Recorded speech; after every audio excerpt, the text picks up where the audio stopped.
Pranam, all glories to Srila Prabhupada. Jaya Radha Madhava Kunja Bihari Jaya Radha Madhava Kunja Bihari Jaya Gopi Jana Vallabha Girivaradhari Jaya Gopijana Vallabha Girivaradhari Yashodanandana Vrajjana Ranjana Yashodanandana Vrajjana Ranjana Yamuna Tira Vanachari Yamuna Tira Vanachari Jaya Radha Madhava Kunja Bihari Hare Krishna Krishna Hare Krishna Krishna, dear devotees, Dandavat Pranam. Hare Hare Can you Ram hear me, devotees? Ramo Ramo Ramo Hare Hare Hare Krishna Krishna Krishna Hare Hare Hare Hare Ramo Ramo Ramo Hare Hare Hare Krishna Krishna Krishna Hare Hare Hare Ramo Ramo Ramo Hare Hare Hare Krishna, Dandavat Pranam, all glories to Srila Prabhupada. Thank you, Prabhuji. Hare Krishna. Then Pranam. I think Karthik Prabhu, you can hear us, right, Prabhuji? Yes, Prabhu. Actually, initially I had some issue with the audio. Now I'm able to hear. Thank you, Ji. Can you all hear me, Prabhus? Yes, Prabhuji. Okay. Okay, devotees, Hare Krishna. We'll get started off. Let me share my screen.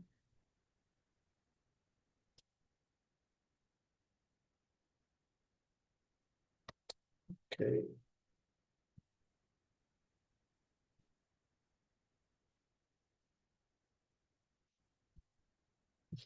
Oops. It's not now.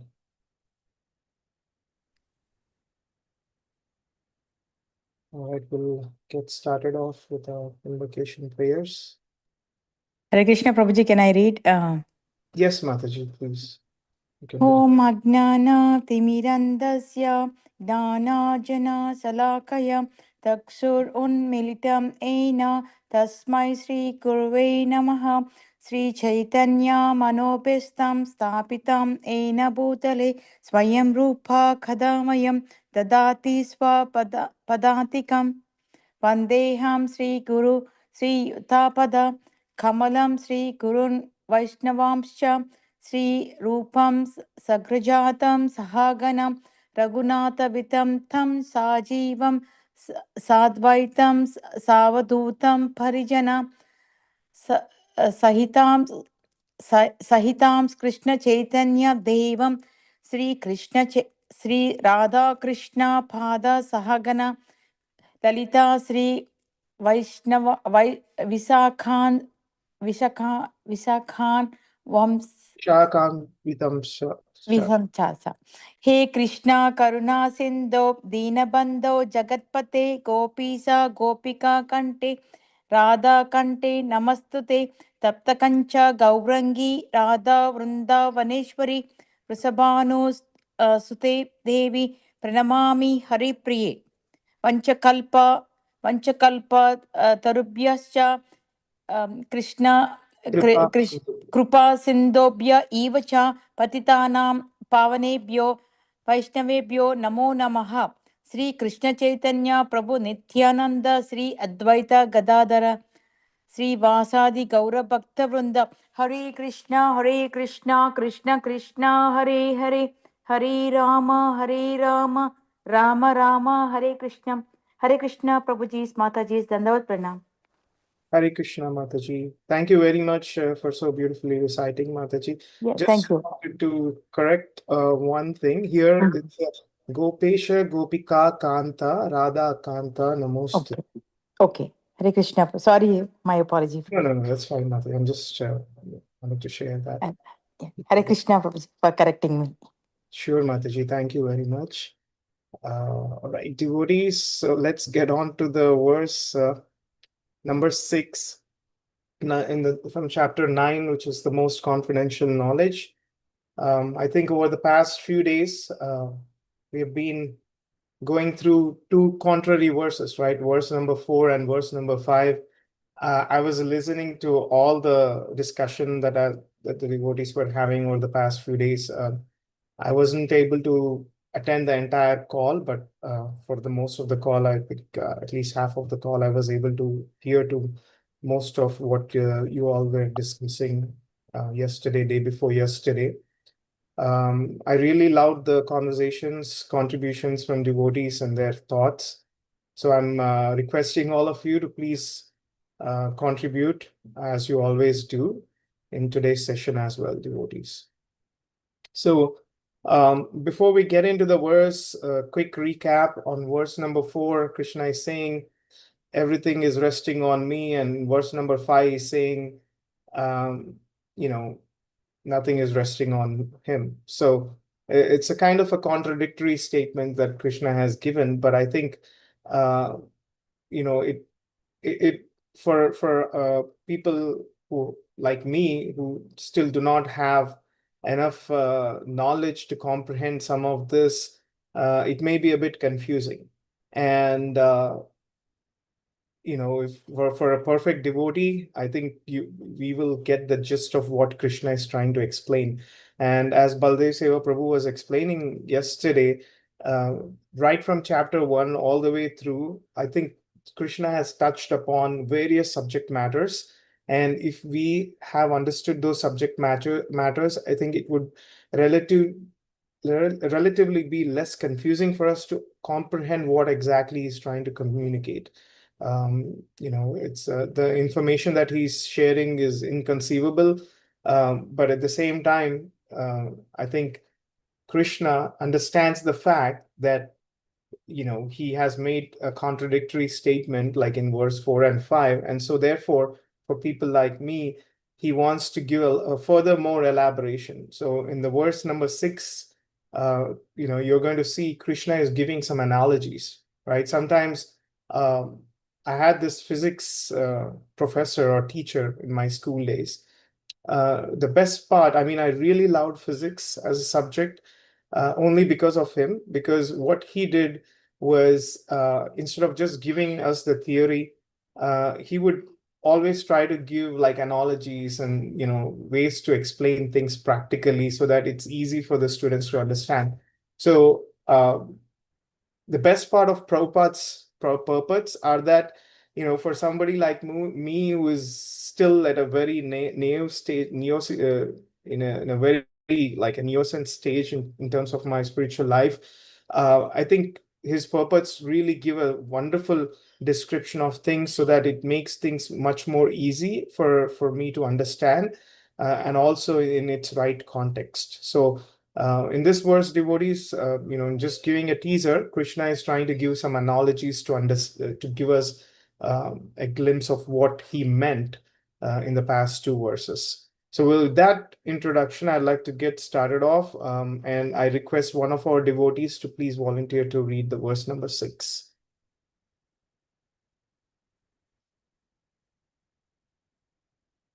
I can try, Prabhuji. Absolutely, then Pranam all very Shri Prabhupada.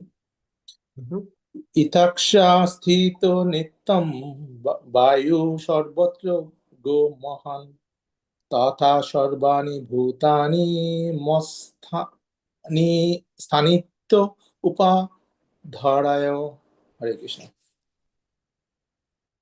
Hare Krishna, Prabhu. Thank you, Prabhuji. I can also try, Prabhuji. Yes, Mataji.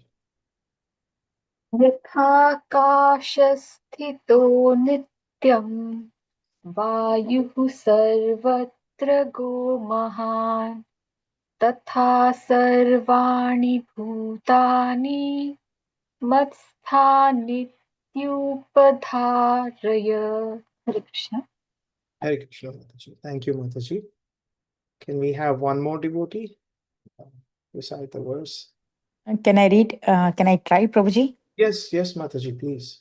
यथाकाशा स्थितो नित्यं वायु सर्वत्र गो महान् तथा सर्वाणि भूतानि मत्स्थानिति उपादाराय.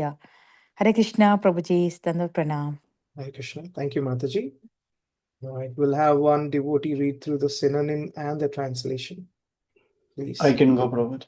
Yes, Prabhuji. Yatha, just as Akasa Sthita, situated in the sky, Nityam, always, Vayu, the wind, Sarvatra, blowing everywhere, Mahan, great, Tatha, similarly, Sarvani, Bhutani, all created beings, Mat, Sthatani, situated in me, Iti, thus, Upadharaya, try to understand. Understand that as the mighty wind blowing everywhere rests always in the sky, all created beings rest in me. Haribol, bro. Hare Krishna. Thank you, Prabhuji. So devotees, this is very straightforward statement from Krishna. He's asking Arjuna to try to understand what he conveyed in the past two verses when he said, everything rests on me, but at the same time doesn't rest. So he, it's like he's basically trying to give an analogy to Arjuna to understand it, understand what he has communicated. So we can go through Prabhupada's purport and better understand what Krishna is explaining here. So let's see how many. Okay, I think this is maybe one devotee can finish this. Read through the entire purport. It's not too big.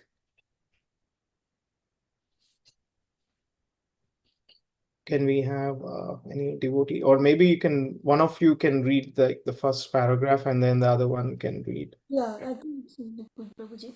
Yes. So request you can read. Sure. Can I read the first part? Yes, Mataji, please go. Hare Krishna devotees, Dandavat Pranam, all glories to Srila Prabhupada. Purport by His Divine Grace A.C. Bhaktivedanta Swami Prabhupada, Prabhupada ki jai.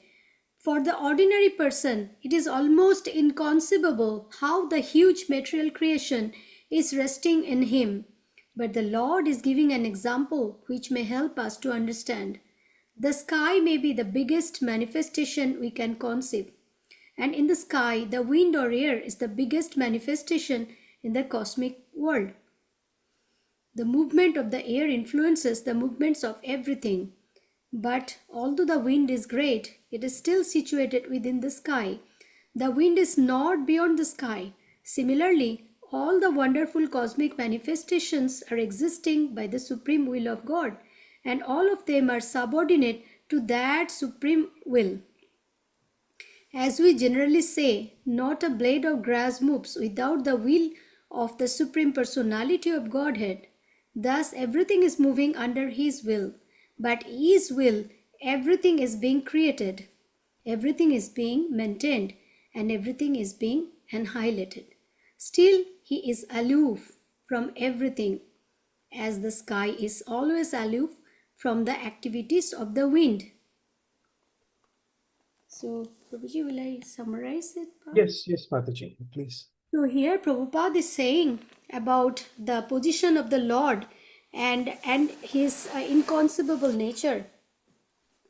And so Prabhupada is giving the analogy of and also Prabhupada is saying ordinary person will not understand. So as in the beginning of this chapter, we have seen that attaining the Rajavidya Rajaguhya, which is very confidential knowledge, and only a devotee, a pure devotee, can only understand this transcendental knowledge of Krishna, who is not at all envious as well as surrendered to Krishna. They can understand, and Krishna will give them his glories, will explain his glories to those devotees. As for example, he is giving the his glories, describing his glories to Arjuna. So here sky is, if the sky is Lord Krishna and the wind are the living entities. So sky is the whole space and the wind can go anywhere in that sky. So the controlling the wind is not the job of the sky. So, but the wind get the space on the sky to go anywhere. So that's why the Krishna is that's the analogy of the sky. So Krishna has his own will, and the other subordinates also has their own will. So Krishna is the topmost controller. Without his sanction, nothing will going to happen. But at the same time, the living entities will is on his own. So Krishna will not control the living entities' desire, his will. So that is what here Prabhupada is trying to explain. And in Chaitanya Charan Prabhuji's lecture, he gave an example of Dushvasan. Dushvasan's he disrobed Mother Draupadi. So Mother Draupadi's disrobe, what happened is Dushvasan, Krishna was intervening, but he does not support Dushvasan, but he gave the strength to Dushvasan. His power, his strength given by Krishna, but his will, he was doing bad thing to Draupadi. Totally horrible bad karma he did with Draupadi. But Dushasan's that bad karma, Krishna is not responsible for that. That Dushasan's choice. So that's the example Chaitanya Charan Prabhuji gave here. So that's in that respect, it says Krishna is aloof from everything. He is detached from everything. Detached means he is detached from the free will of the living entity. That is their choice. The living entity, what choice they will take, either good or bad, that's up to them. But Krishna will not interfere with that choice. Back to Prabhuji. Hare Krishna.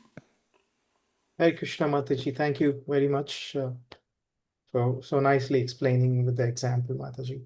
Even I have been reading through Chaitanya Charan Prabhu's explanation on chapter 9, and he had quoted quite a few examples for us to really understand this particular example, what Krishna is trying to explain here. Like he's saying on one side, he's saying he's within all of us and then without.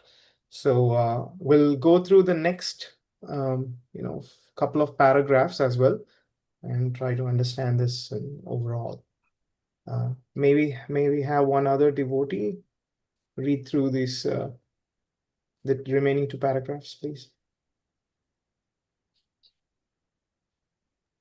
In read, Prabhuji. Yes, Mataji, please. In the Upanishads, it is stated, Yat Bhisha Vataha Pravate. It is out of the fear of the Supreme Lord that the wind is blowing. Tirtya Upanishad 2.8.1.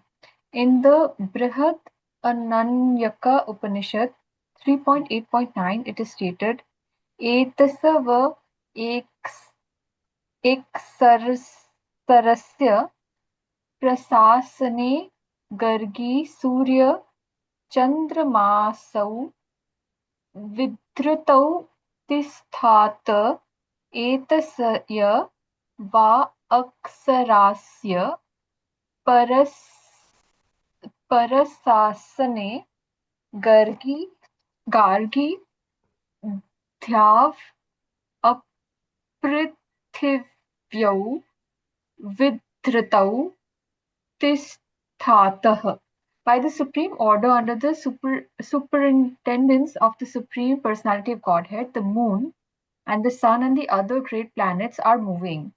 In the Brahma Samhita 5.52 also it is stated, Yat chakshur esa savita sakala grahanam raja samasta sura murtir एषेषा तेजः यस्यग्न ब्रह्मति सम्भृत कालचक्रो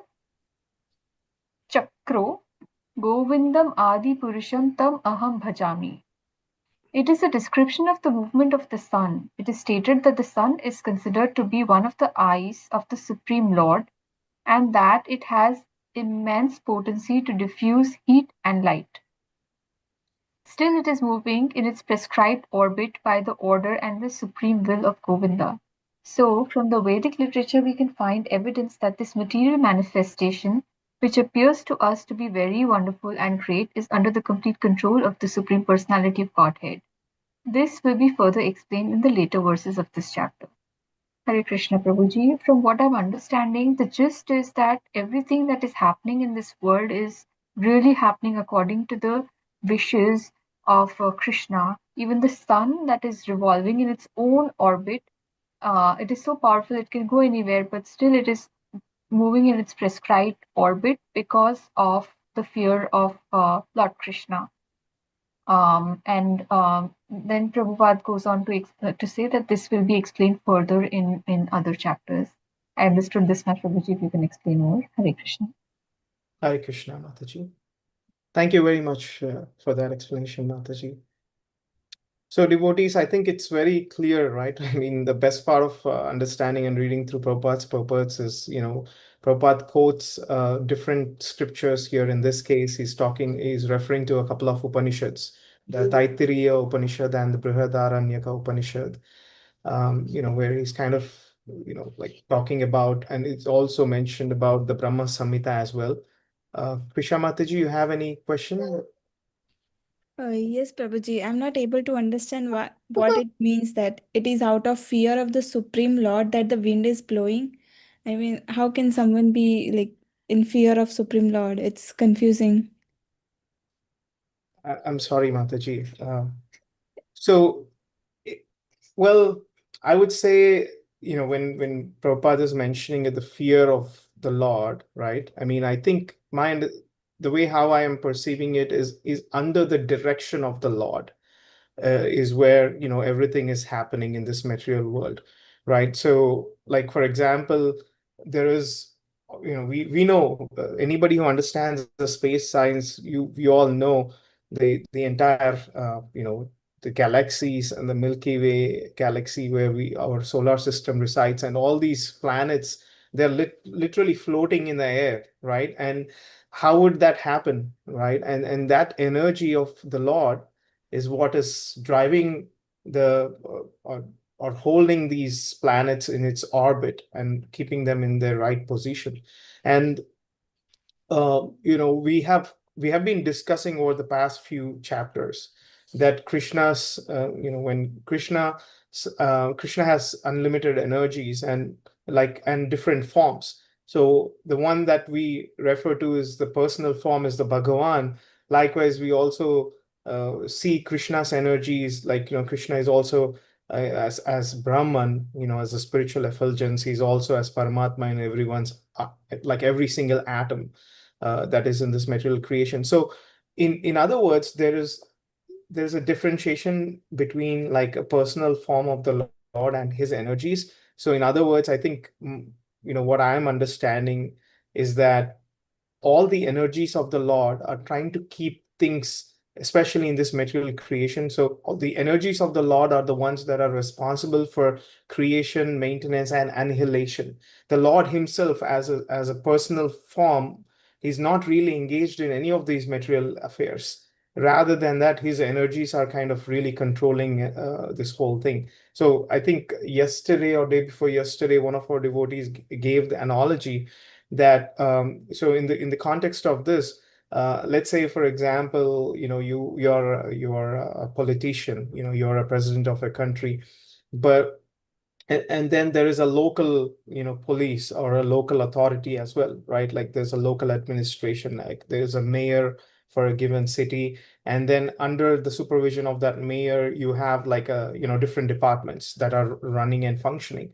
So, is the cop, or like, let's say for example, you're talking about like a educational department which falls under a particular leader or head of the state. Now, there is some sort of a fear, right? There is, like, for example, people who are working under a education department, let's say teachers or janitors or whoever is part of that department, they want to make sure that they follow the rules, they follow the law that's defined, to make sure that there is a there is a proper functioning of that entire department.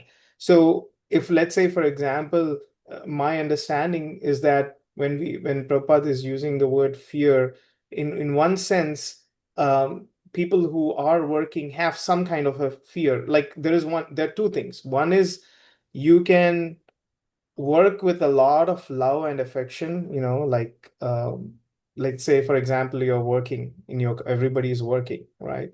Now you can be very passionate about your job, and you can go and you can work and you can contribute your best.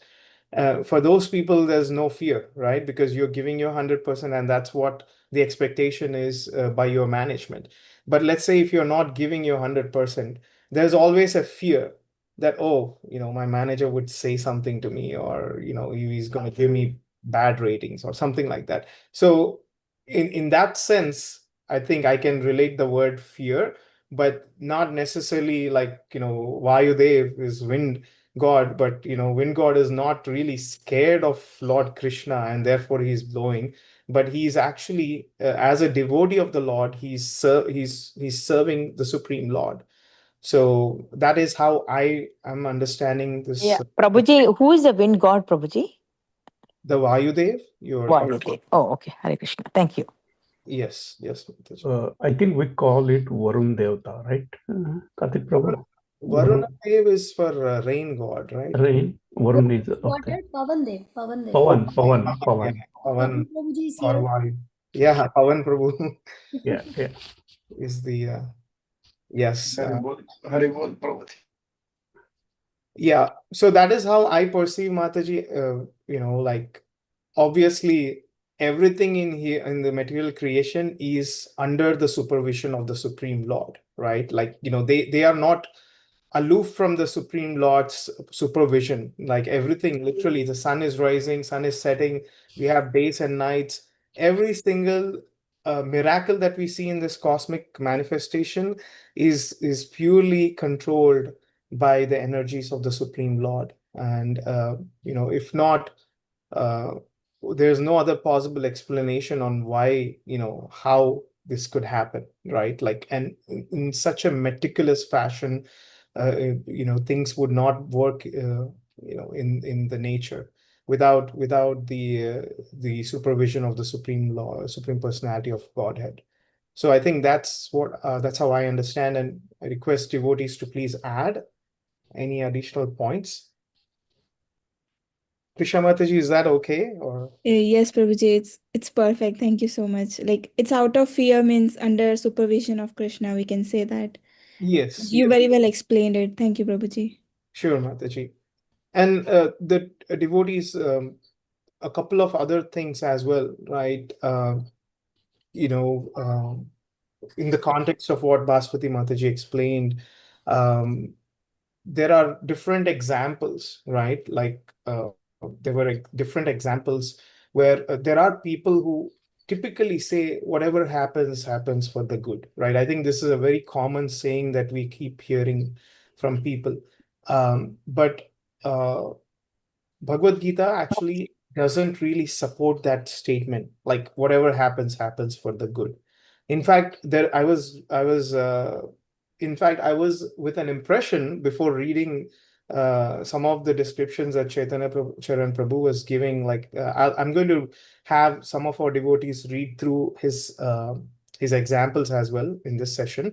But initially we all as devotees have an impression that even if something bad happens, we will take it as it's Krishna's mercy, and then we just kind of consider that whatever happens for the good. But it is mentioned that Bhagavad Gita doesn't support that understanding, that statement, which is everything happens for the good. Because if everything happens for the good, then somebody who is doing bad karma will take advantage of that statement, and they will continue to do all the bad things and say that, hey, I'm not the controller, Krishna is the controller. He's the supreme controller, so he's making me do all those things, so I'm not responsible. So there's no concept of bad karma or good karma, right? When such a thing happens. So in the context of this verse, there are quite a few examples that Chaitanya Charan Prabhu has given in his summary of this chapter, where he mentioned that Krishna, there is always a sphere of influence, right? Devotees, um, like I think for family people like us, our sphere of influence is, maybe our spouse or children, maybe our parents. But then our sphere of influence keeps changing depending on what role you are playing, right? In the family life, your sphere of influence is to some extent. In your professional life, your sphere of influence is like, okay, maybe your manager and your subordinates or your peers.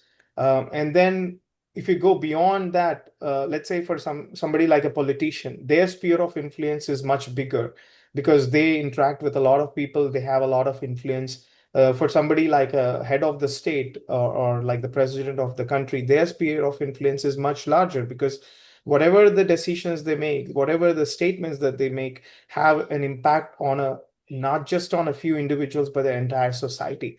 So in the context of this verse, I think the way we need to understand this is that Krishna has overall control, just the way how sky has the entire control, right? Krishna has the entire control. However, he gives us that free will. Yesterday, our Baswati Mataji was explaining this, right? Krishna all gives that free will to every single individual living entity, so that they can act according to their will.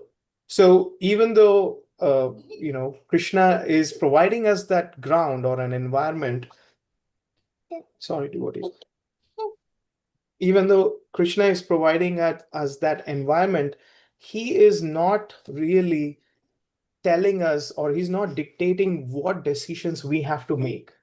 He's just giving us a platform to act, but everything that's being acted upon is purely by our will.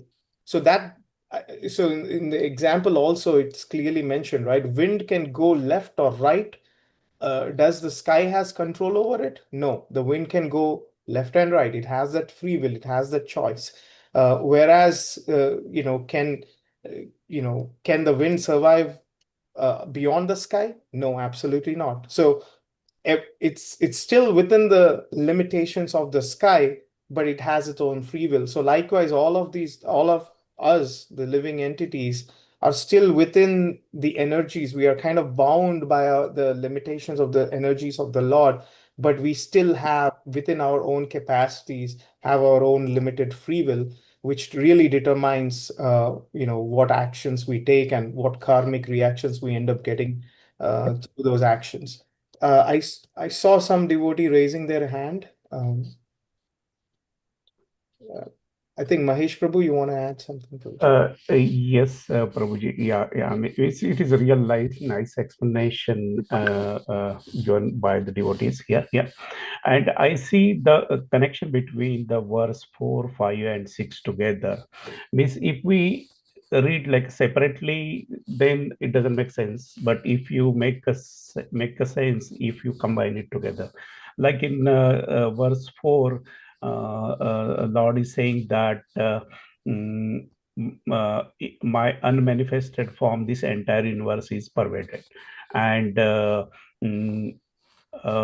all beings are in me.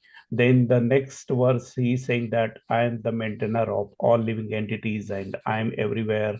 Uh, and at the same time, I'm not part of this cosmic manifestation. Means Lord Sri Krishna is different also from this cosmic manifestation. Yeah, it makes sense in that too. Uh, and the last, the sixth verse is also basically the example of that thing. Here, our Lord is giving the example of the sky, which is manifestation of Lord Sri Krishna. The wind is also manifestation of the Lord Sri Krishna. And since wind is inside the sky, it doesn't mean that it is completely different from the Lord Sri Krishna. Yeah, means indirectly wind is also resting on the Lord Sri Krishna. Yeah, so that is, I think it makes sense with read all three together. Yeah, that's my 2 cents. Yeah, yeah. No, that's a really good point, Prabhu, because a lot of times we end up reading things out of context, right? Like, even in our day-to-day life, let's say if there is a conversation happening with someone, or we hear somebody from some conversation, and then we don't know the entire story. Somebody just passes a little bit of information, and then that is how misunderstandings creep in. Like, we don't really understand things. So I think it's really important that when we are reading, especially the texts in Bhagavad Gita, it's always important that we should understand the right context, and so that way we understand the verse in its true spirit. One of the main differences between Prabhupada's Bhagavad Gita as it is with that of other Bhagavad Gitas that are available is that some of those other texts which I read back in the day, before I even got in touch with ISKCON when I was in my college days. I used to read Bhagavad Gita translation from various, other scholars, and there was a considerable difference between what Prabhupada is explaining, the intent of what Krishna is trying to explain in the context in which Krishna is explaining. If I kind of really understand the difference, there is a significant variance. Like somebody can completely flip the meaning of what Krishna is saying in their narrations or in their purports. So I think I totally agree with you, Prabhu, that understanding the verses in the right context is very important, and especially as you mentioned, the verse 4, 5, 6, and thereafter have to be understood in it, in a continuity. Like otherwise, if you just read through this verse or one verse, then you would be confused. Like let's say devotees who have attended verse 4 and 5, but haven't been able to attend today's session or next day's session, may still have some doubts in their mind about why Krishna is saying he's in everything and at the same time he's not in everything. So this is, these are all the explanations that Prabhupada has provided. So that's why we are extremely grateful to Srila Prabhupada for giving these amazing purports, without which I think it would have been very difficult for us to understand the verses. So thanks for adding that, Mahesh Prabhuji. Any other devotees would like to add anything? Krishna Prabhuji, Dhan Pranam. Very nice discussion. So Prabhuji, you use the words Gita from other scholars, right? You have read Gita from other scholars, but those scholars are material scholars. Like Prabhupada brought the Gita from Radhakrishnan Gita, right? Dr. Radhakrishnan, I forgot the first name. But he is, Dr. Sarvapalli Radhakrishnan. yeah, yes. The first stage. So, but he is a scholar on the philosophy and history. But Prabhupada is a devotee scholar. So that's why Prabhupada's Gita made so many people like you, totally transformed. Exactly. But reading Sarvapalli, Dr. Sarvapalli Radhakrishnan Gita, nobody became a devotee. Right. So there's a difference between scholars of material scholars giving purport of Gita or explain Gita versus Prabhupada's Gita, who is a spiritual scholar. Actually, that is called devotee. No. And the other day-to-day example, like we have a free will. I can drive anywhere in USA. Nobody will keep me holding as long as I have a credit card to pay the gases. But still, wherever I go, I have to follow the government's rule. I cannot drive whimsically. Then wherever I go, I'll be put in jail. So I'm in the government. I have a free will. I can do anything, but still within jurisdiction. Yes. So that is the Pachinto Bhedabhata. Yeah, yeah. And I would like to add a little bit on that one, Prabhuji, is there is another commentary on Bhagavad Gita by Lokmanya Tilak. I think you might know he's a freedom fighter back in India. And the Lokmanya Tilak's basically commentary says that it is Gita is like a nishkam karma. Means it is basically the karma yoga. Means what is meant in that is a karma yoga, and he personally followed that path. So yeah, means and nobody can deny the work done by Tilak or Sarvapalli Radhakrishna and all. Means these are the big people. They day and night they think only for the people and uplifting the poor people and the freedom struggle for India and get the freedom from this British rule. So means they are great, absolutely. Their work is great, absolutely. But their interpretation may not be 100% correct, or they might have used the meaning what is there which is suitable for their work. I think that is the essence of that thing. Yeah. Thank you, Prabhuji. Yeah. Sure. Thank you, Mahesh Prabhu. Thank you, Baldev Prabhu, for adding some key points here. Yes, Prabhu. I mean, I always remember this phrase, different strokes for different folks. So there can't be a single way to handle everyone, right? Like everyone is unique, everyone has to be handled differently. You may have to speak with a babe, like a 4-year-old kid in a different way, whereas the same subject you may have to explain to like a 10th grad or like maybe a scholarly PhD in a different way, right? So it's the same concept or same subject, but the way how it's been presented to is differing just because those two have a different level of understanding. So in the same way, the beauty of Bhagavad Gita is that Krishna actually has told multiple times in different verses that he has given us lots of tools, right? Like he has given different yoga systems to connect with. But if you all have observed right from the first chapter, in every purport, Prabhupada is emphasizing the fact that if you really truly want to understand the message of Krishna, then you must become a devotee. Only the devotee, if you understand like the subject matter by surrendering to the Lord as his devotee, then you will understand the Bhagavad Gita in its true spirit. And Krishna says that that's the ultimate, right? Like, we have understood that there are different types of seekers. There are people who are distressed, there are people who are like inquisitive, seeking knowledge. They understand Bhagavad Gita. They particularly focus on the subject of Gnana Yoga.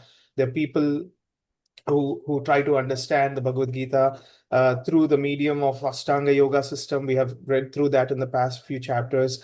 And then the ultimate thing is understanding the Lord as a supreme person himself, as Bhagavan in his Bhagavan feature, which is like through the process of Bhakti Yoga. So if Prabhupada and ISKCON in general has been extremely emphasizing the society in general to understand Bhagavad Gita through the lens of bhakti, because that's how you really understand the Supreme Lord in its true entirety, rather than understanding the different energies of the Lord. So the commentaries that were previously made by different people, they're focusing on different energies of the Lord. But Prabhupada's Bhagavad Gita is truly focusing on the Supreme Personality of Godhead and his Bhagavan feature. So which we all can relate to, right? Like, I mean, it's easy to relate to us as well when you're exchanging a relationship with a person. The relationship can fructify because there's always a give and take. Whereas with an object, or with something that doesn't have a form or a formless thing, you won't be able to have that exchange. And so therefore your understanding of the energy of the Lord will limit you, to an extent. So thank you, Baldeseva Prabhu and Mahesh Prabhu, for adding those points. Any other devotees would like to add any points?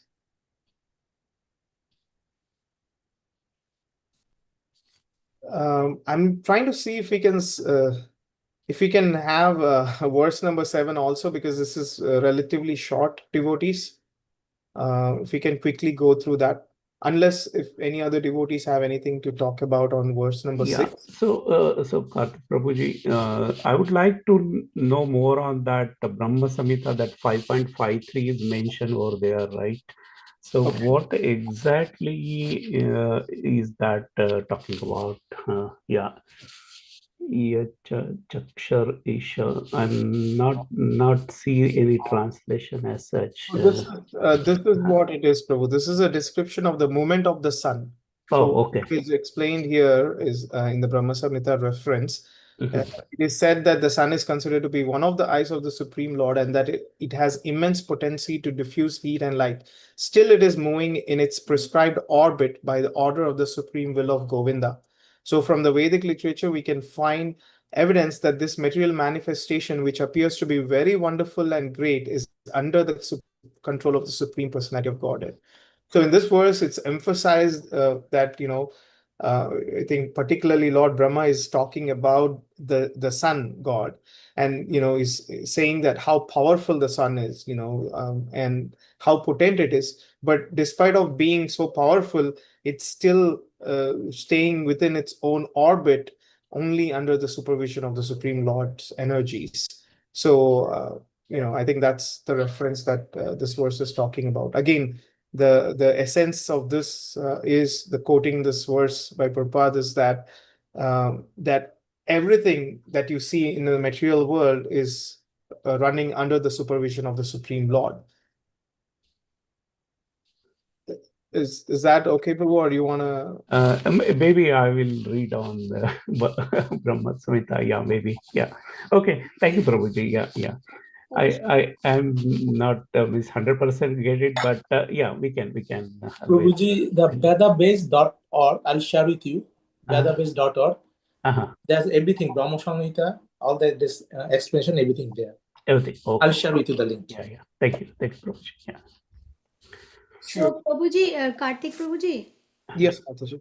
Prabhuji, you can just open the Brahma Samhita and to Prabhuji, and also Prabhuji that as Prabhuji already mentioned, that everything is happening in this material world under the willpower of Lord Krishna. So like one blade of grass won't be able to move without the sanction of Lord Krishna. So everything happening, even sun, which is most powerful, and he is the eyes of the Supreme Lord. It's his bodily effulgence, the sun god. That even is so powerful that even all depends upon Krishna's will. With Krishna's will, only the sun is acting. So we are nothing, Prabhuji. We are nothing in this material world. Even in spiritual world, we are the das anudas of Lord Krishna. Means we are the servant. Our identity is the servitorship. And this identity is eternal identity. We are the servant of the servant of the servant of Lord Krishna.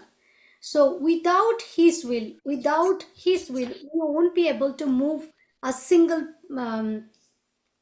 path in this world, and wherever we will go, any universe, wherever we'll go. So Krishna, so we are nothing. We are zero.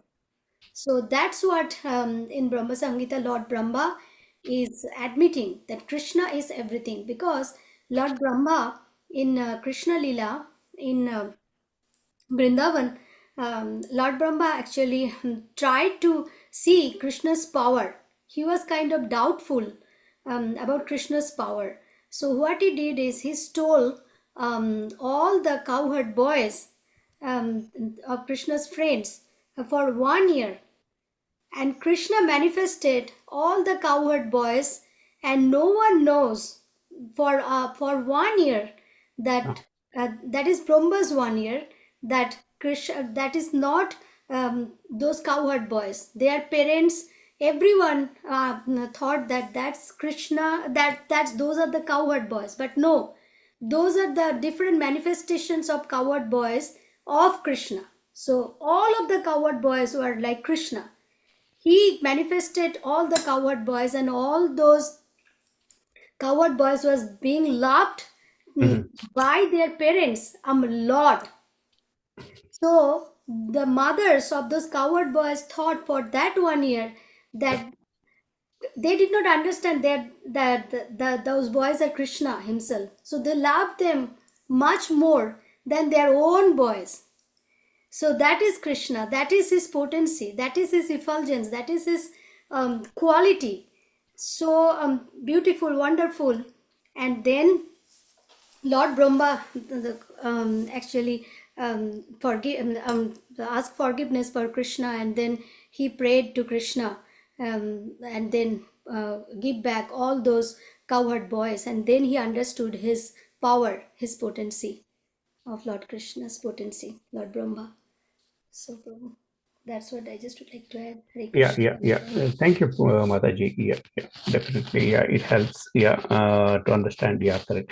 Yeah, Miss, I'm just trying to see that. Miss, like two things mentioned here is like the movement of sun, which is depend on the will of Supreme Lord, which is mentioned there. Yeah, and also sun is considered like one of the eyes. So whatever the sun can see, basically Lord also can see everything. So whatever is happening in this world, material world, yeah, maybe His Lord is also observing, watching, and looking into these things. Yeah, so basically, yeah, so I think that is my understanding here. Yeah, so I'm trying to understand. Yeah.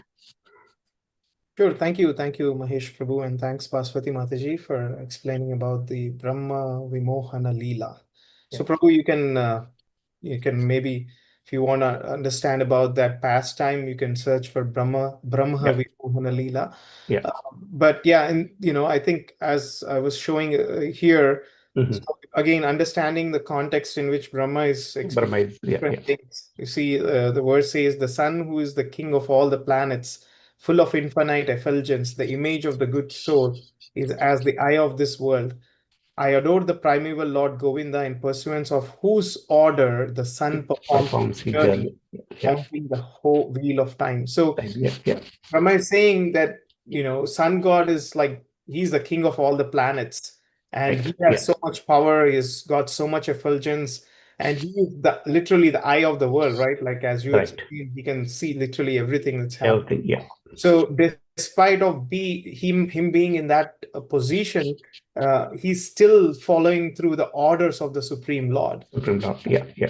Continue his journey. So the essence is that whatever the magnificent things that you're seeing in this material creation, every single beautiful, amazing, surprising, spectacular thing that we see in this creation is still within the limitations of the Supreme Lord's control. Yeah. That's the essence, Prabhu. Yeah, even in the science also they say that if we lose sun for the couple of days, I think the entire planet will be uninhabitable. Yeah, means like everything will die instantaneously after that period. So means the sun's power is so much, and everything is depend on sun and sun's power. Yeah, and still sun is depend on the will of Lord Govinda or Sri Krishna. Yeah, so that gives us like the immense potency of the Lord. Yeah, Lord Sri Krishna. Yeah, thank you, Prabhuji. Yeah. Sure. Thank you, Prabhu. And I think we probably have less time to cover this verse 7, but I think I just want to add a few points in the context of the control of the Supreme Lord, right? We understand that everything is under the control of the Lord, but at the same time, Krishna has given us that free will to act upon and make our own choices and decisions. So, I think what's really important here is that, sometimes situations will not turn out the way that Krishna really wishes, right? Like, because of people's own will and actions. Krishna, if something bad happens to a good person, devotees, I used to go to Carnegie Mellon University back in the day. When I had summer vacation when I was a master's student back in Michigan, I used to go to New Vrindavan Temple in West Virginia. I used to stay there for like a good 1 month or 1.5 month. And there was a devotee, like is a very senior Vaishnava, Yugal Kishore Prabhu. I used to stay with him, and we used to go. Prabhu used to take classes at Carnegie Mellon University, and we used to go there. And one of the presentations that Prabhu gave, which there was a lot of great excitement and questions, in fact, that came back from a lot of students, is that Prabhu took a lecture on why do good things happen to bad people and bad things happen to good people. It was the topic of the presentation, and he was touching upon different concepts of karma and things like that. So in the context, right, like, people have asked, I remember somebody asking a question that why do a small kid end up having this bad experience? What did they do? They don't even have karma and all. But the thing is, Krishna facilitating this? Why is he facilitating this thing to happen, right? And in fact, Chaitanya Charan Prabhu mentions that, I think back in, I don't know when it was, if it was in 1960s or 1800s, there was I think it's in UK, somebody actually filed a case uh, against God. I mean, he filed a case that people should not worship God because he has seen there are so many negative things happening in this world, and if you all truly believe in God, why do you think that such a super energy would make these bad things happen in this world, right? Like, that was the preface in which he kind of put a court case. And you know and I think Chaitanya Charan Prabhu kind of really explained about that thing. He referred to that in his summary. But here the point is, Krishna never expects or wants anything bad to happen to anyone, right? After all, he is the father of all, so he doesn't want anybody to suffer. His intention will be for sure, purely for us to really get out of this cycle of birth and death and this material suffering and whatnot.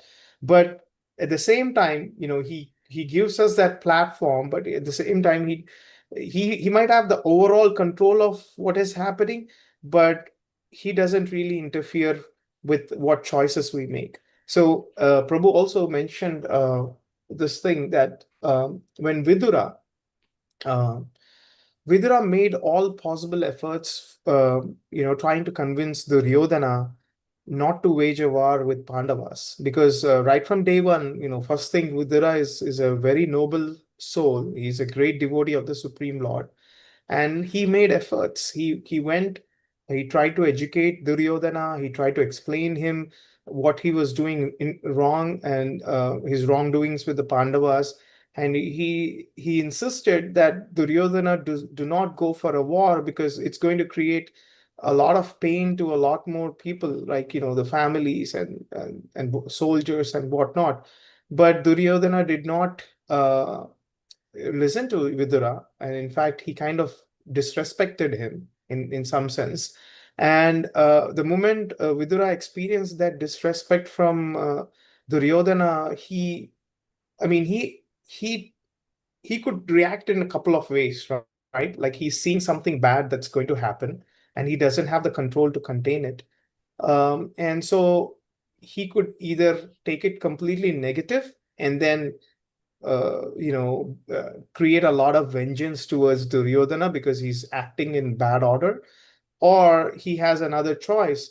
And he took that other choice. What he did was he left everything the moment Duryodhana discarded him and disrespected him and did not obey his advice, Vidura has decided that he wants to go to the forest, and he wants to kind of get away from this whole the management or the administrative aspect of what was happening. And then he left to the forest, and he lived. His primary goal was the spiritual realization. So he dedicated the rest of his life, praying to the Lord, chanting his holy names, and trying to understand the Lord. So he took two choices, right? He had two choices. The choice that he took was to resort to the Supreme Lord. So likewise, every one of us will have two choices to make, especially in times where we are experiencing something bad. One is to react to it and again either escalate the situation or worsen the situation, or to respond to the situation by taking the shelter of the Supreme Lord. So the devotees, I just wanted to share those stories because I felt they were very appropriate. Again, for those who are interested to understand, there's this is the link, the spiritual scientist. You can just type Bhagavad Gita chapter 9 overview. There are a lot of really great examples that Chaitanya Charan Prabhu has quoted, in the context of this verse. So, and not necessarily in the context of this verse, but like if you want, you can read through the entire summary, and I think that'll give us a much better understanding when we come to these our daily sessions. That now we would already have heard something, and we can ask more questions and we can have a much better discussion. So, just thought of sharing that, devotees, and I know it's already 9:02. I think the bad part of my session is that I think I do a lot of talking and do a less listening, unlike other devotees. So please forgive me if I'm over talking, or instead of giving you all the chance to talk. Or Yeah, that's true. Subal Prabhu didn't speak anything today, and oh, I Krishna. really want to hear something from Subal Prabhu. Yeah, please share something. Yeah, even though we are running out of time. Yeah. I know Pavan Prabhu didn't speak. Indira Mataji. Oh, Krishna. I'm so sorry, devotees. Please forgive me. I didn't. I don't know. Like I probably didn't check with you. No, Prabhuji, the conversation was really good. We were listening and enjoying. We were listening. Don't worry. And Yes, Prabhuji, Prabhuji, it was really good, and yeah, I was really, yeah, it is good because yeah. you need to understand the concept too. So you did very well, Prabhu. Yeah, sure, Mataji. And yeah, I know like all our devotees are very engaging and you all have some amazing questions. And I think that's the whole point. Again, I honestly believe, devotees, that I'm absolutely not qualified, but I take it as a service. And again, unfortunately, I'm not able to attend every single day because of, other commitments and all. But that's why I rely totally on our devotees, that they can correct me if my understanding is also not right. I try to express myself so that you can correct me as well. So there's a little bit of selfish desire or motivation within me that the devotees, if you think that if I'm not speaking or if I'm not understanding in the right way, you all can correct me as well. But thank you, devotees. I don't want to take a lot of time. We had a back-to-back session today. We were from 6:30 onwards, all the devotees have been tied up with, like the Janmashtami call. We had it from 6:30 to 7:30, 8 o'clock almost, and then with the Bhagavad Gita. So thank you, devotees, for all your patience. Any final comments from any devotees before we wind up today's session?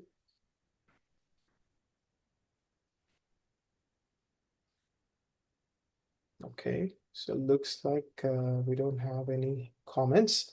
So devotees, thank you very much for giving me the opportunity, and thanks a lot for joining today's session. We'll pray to the Lord and thanks all the devotees. Vancha kalpatarubhyascha kripa sindubhya evacha patitanam pavanebhyo vaishnavebhyo namo namah. ISKCON Tampa Sankirtan ki jai and ISKCON Tampa Bhagavad-Gita studies ki jai. Jai. Hare Krishna devotees. Hare All Prabhuji. a wonderful. Prabhuji. Dhanavad Pranam. Thank you. Hare Krishna. Hare Hare Krishna. Krishna.